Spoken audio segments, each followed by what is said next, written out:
Vous savez ce qu'on fabriquait en France en 1914? Des obus, des canons légers, des tours à métaux. Et plus tard, accessoirement, l'un des meilleurs chars de combat de 1940, si ce ne sont les meilleurs. Tout ça, ou presque, dans la même usine historique. SOMUA, Société d'outillage mécanique et d'usinage d'artillerie.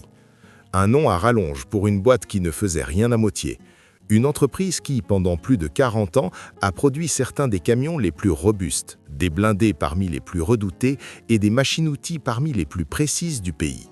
Et puis un jour, plouf, plus de marque SOMUA, avalée par une fusion avec Renault et Latil, digérée par Saviem, progressivement effacée de la mémoire collective, mais pas de celle des vieux du BTP.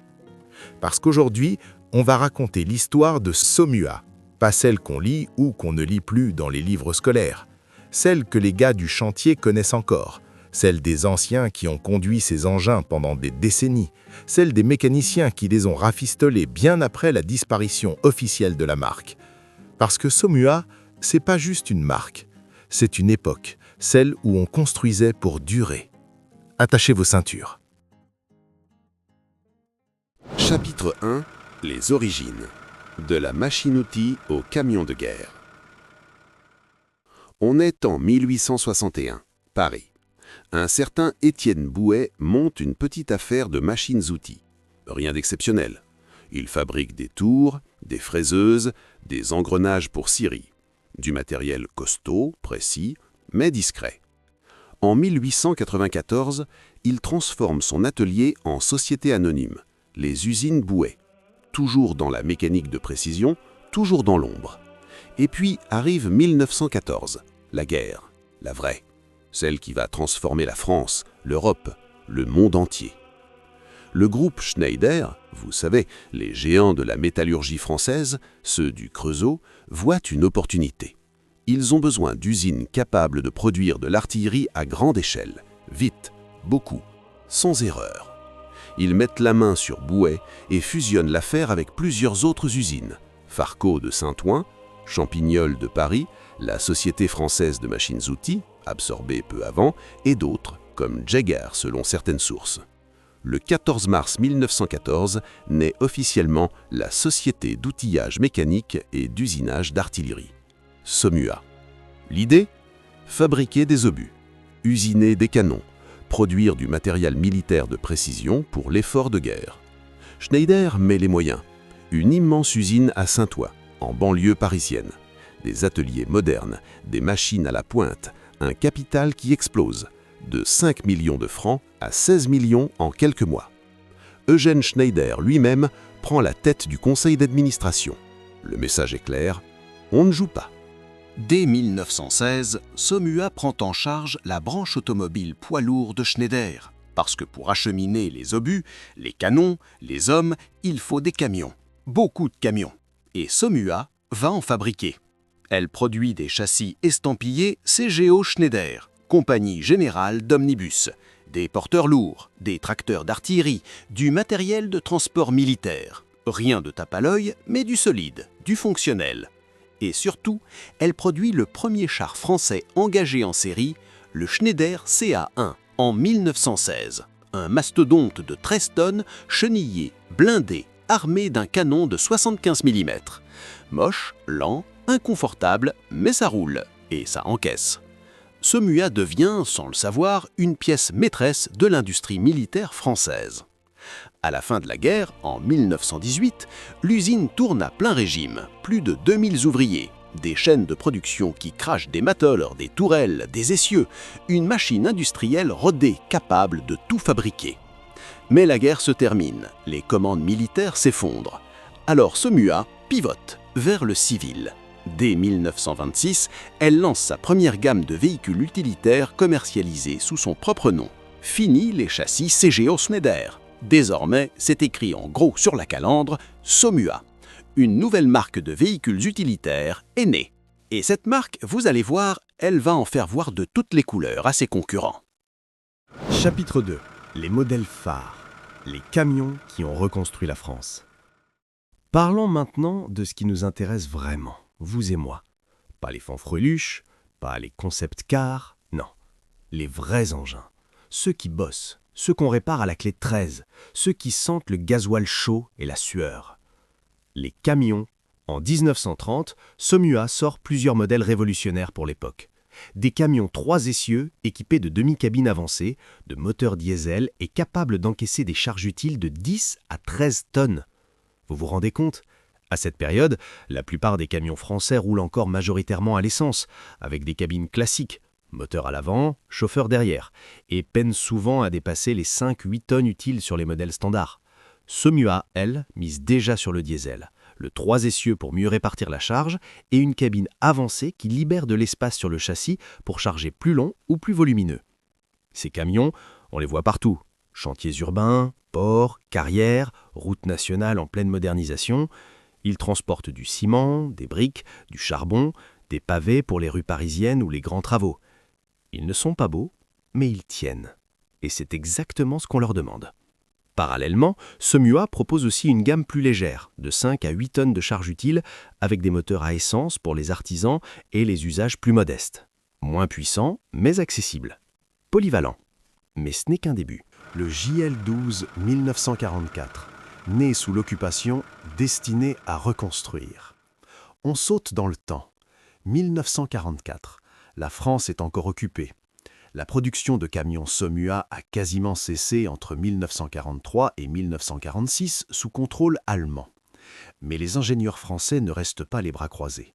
Ils bossent discrètement sur un projet pour l'après-guerre. Il s'appelle le JL12. Un camion porteur avec une cabine avancée très originale, le pare-brise descend de chaque côté de la calandre du radiateur. Ça donne un look bizarre, presque futuriste pour l'époque. Le moteur ? Un 4 cylindres polycarburant construit sous licence suédoise Hesselmann. Un système hybride entre essence et diesel qui fonctionne avec à peu près n'importe quoi. Diesel, huile lourde, essence, même du fioul agricole. Pourquoi ? Parce qu'en 1944, personne ne sait vraiment quels carburants seront disponibles à la Libération. Pénurie totale, stock incertain. Alors autant concevoir un moteur qui accepte tout. Malin. Sauf que la Commission des plans de modernisation de l'automobile, cet organisme d'État d'après-guerre chargé de restructurer l'industrie, déteste ce moteur. Trop compliqué, pas assez standardisé, pas aligné sur les normes qu'ils veulent imposer. Résultat, en 1946, Somua est intégré à la Générale Française Automobile, GFA, avec Ponard et Willem. Une fusion imposée par l'État, une première étape vers la perte d'autonomie totale. Mais Somua ne lâche rien. Le JL15 1946-1951, le camion de la reconstruction. Dès 1946, Somua corrige le tir après les déboires du JL12.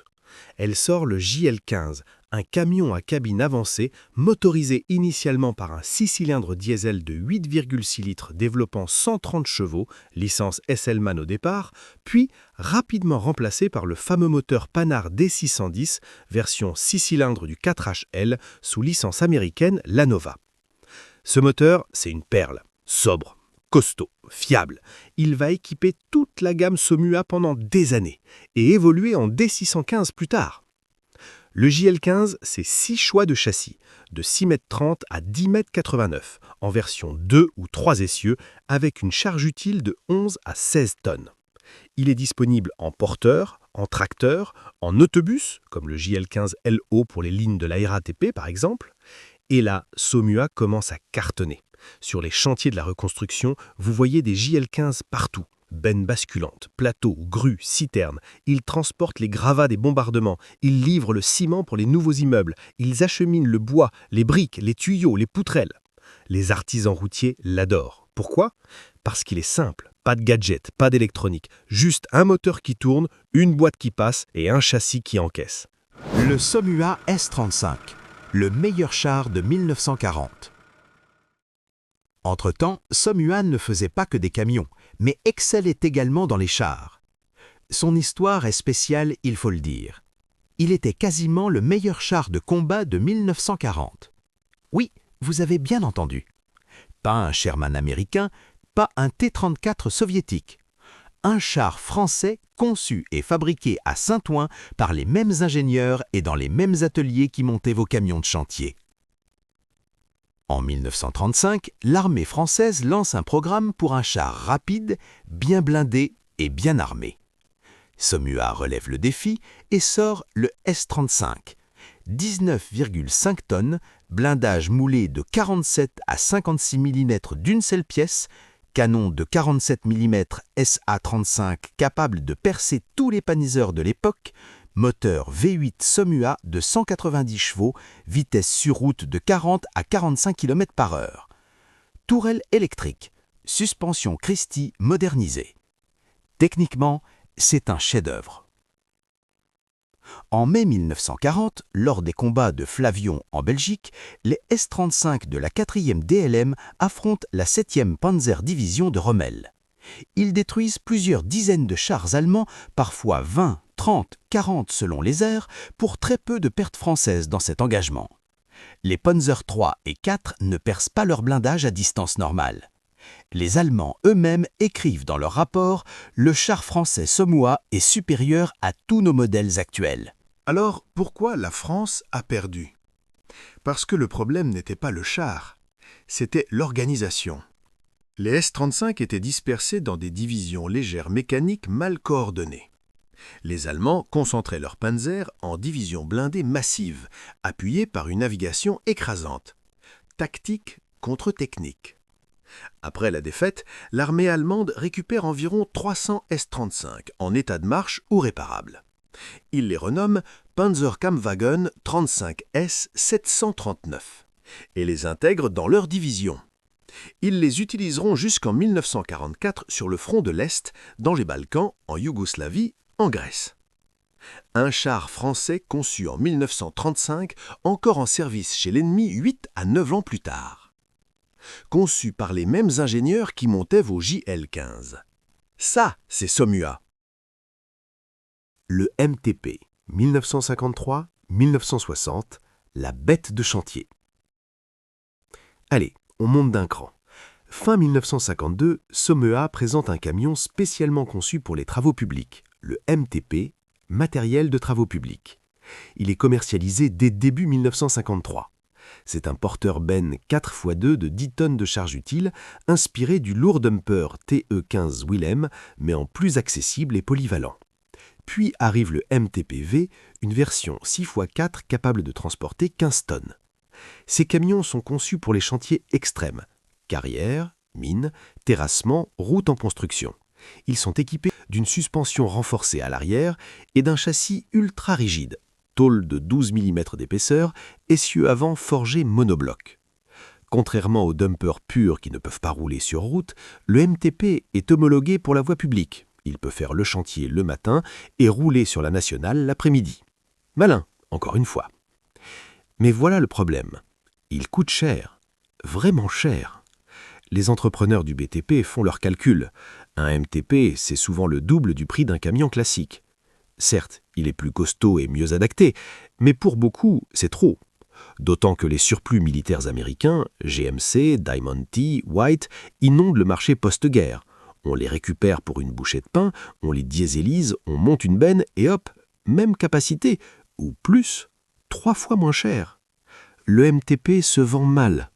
Somua tente de corriger le tir, augmentation de la taille des pneus pour charger plus, pont arrière renforcé avec réducteur dans les moyeux. En 1955, ça donne les MTP3, 12 tonnes, et MTP-V3, 18 tonnes. Ça aide un peu, mais ce n'est pas suffisant. Et en 1955, tout change. Le JL-19, 1955-1958. Le chant du cygne. Octobre 1955, Salon de l'automobile de Paris. Somua dévoile son JL-19. C'est l'aboutissement de toute la gamme JL. Un camion à cabine avancée avec une énorme calandre plate, large et imposante qu'on surnomme affectueusement « face de Mérou ». Impossible de le rater sur la route. Le moteur, toujours le D615 de 9,3 litres, Panhard sous licence Lanova, mais poussé cette fois à 180 chevaux, couplé à une boîte manuelle à 10 rapports. 10, vous imaginez le bras du chauffeur à la fin d'une longue journée de montagne. Disponible en 2 ou 3 essieux, en porteur ou tracteur, avec 5 châssis différents, le GL19 accepte jusqu'à 26 tonnes de charge utile selon configuration. C'est un monstre. Les artisans routiers l'adorent, les transporteurs l'ont dispense aussi. Il file à 75 km/h chargé à bloc, grimpe les cols alpins sans broncher et se montre d'une fiabilité à toute épreuve. Il est trop bien. Mais il n'aura même pas le temps de s'imposer pleinement sous le nom Somua. Chapitre 3. La disparition. Quand Renault avale Somua et efface 40 ans d'histoire. Le 23 décembre exactement, Renault, la régie nationale, propriété de l'État, officialise la fusion de sa division poids lourd avec 2 autres marques. Le nouveau groupe s'appelle Saviem LRS, Société anonyme de véhicules industriels et d'équipements mécaniques, la-t-il Renault Somua. Un nom à rallonge, encore un. Il sera vite simplifié en Saviem. Officiellement, c'est pour rationaliser la production française et concurrencer les Allemands et les Italiens. En réalité, c'est une restructuration imposée par l'État pour unifier l'industrie des poids lourds et éliminer les marques indépendantes. Somua perd son autonomie, son bureau d'études, sa liberté de conception. Ses usines deviennent des ateliers Saviem. Le JL19, rebadgé Saviem JL19 dès 1956. Le MTP, laissé à l'abandon. Aucune évolution majeure, aucun investissement conséquent. Il disparaît du catalogue vers 1960, écrasé par des concurrents comme les Berlier GBO 6x6, plus modernes, plus puissants et souvent mieux placés en prix. En 1958, le JL19 est remplacé par le Saviem JL20. Même mécanique, même châssis. Juste une nouvelle calandre pour uniformiser la gamme. Du cosmétique. Les ingénieurs Somua tentent de pousser le D615 jusqu'à 200 chevaux. Ça ne tient pas. Casse multiple, fiabilité en berne. Saviem doit se résoudre à monter des moteurs allemands MAN sur ses camions. Partenariat stratégique dès 1963, étendu en 1967. La France, qui dominait le marché des poids lourds dans les années 30, accuse un retard catastrophique sur l'Allemagne et l'Italie dans les années 60. Et Somua, qui avait les compétences, les ingénieurs, l'expérience, n'existe plus pour corriger le tir. En 1964, Saviem lance une nouvelle gamme, les Saviem S, S5 à S9. Moderne, unifié, efficace, avec des moteurs MAN sur certains modèles haut de gamme.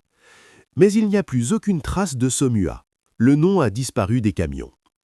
En 1978, Saviem fusionne avec Berlier pour créer Renault Véhicules Industriels, RVI, le seul constructeur français de poids lourds. Les marques Berlier et Saviem sont progressivement effacées. En 1980, tout devient Renault. Le losange remplace les anciennes grilles.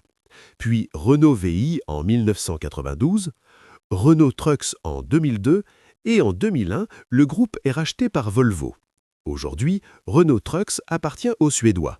Somua, enterré depuis 70 ans. Juste un souvenir pour les vieux du BTP, les mécaniciens qui rafistolaient encore des JL ou des MTP dans les années 80. Alors voilà. Somua a fabriqué des camions increvables pendant 40 ans. Des engins simples, robustes, réparables partout, qui ont reconstruit la France après 2 guerres mondiales. Elle a conçu le meilleur char du monde en 1940, le S-35. Elle a produit des machines-outils de précision, des motoculteurs, des autorails, du matériel ferroviaire. Une polyvalence industrielle rare. Et un jour, on a décidé que ça ne servait à rien. Qu'il fallait rationaliser, regrouper, moderniser. Résultat, Somua a disparu. Ses usines ont été converties, ses ingénieurs dispersés, son savoir-faire dilué dans des structures géantes, impersonnelles, finalement vendues à l'étranger. Aujourd'hui, quand on parle de souveraineté industrielle, de réindustrialisation, de savoir-faire français, il faudrait peut-être qu'on se souvienne de Somua. Parce que Somua, c'était pas juste une marque, c'était une époque, celle où on fabriquait pour durer.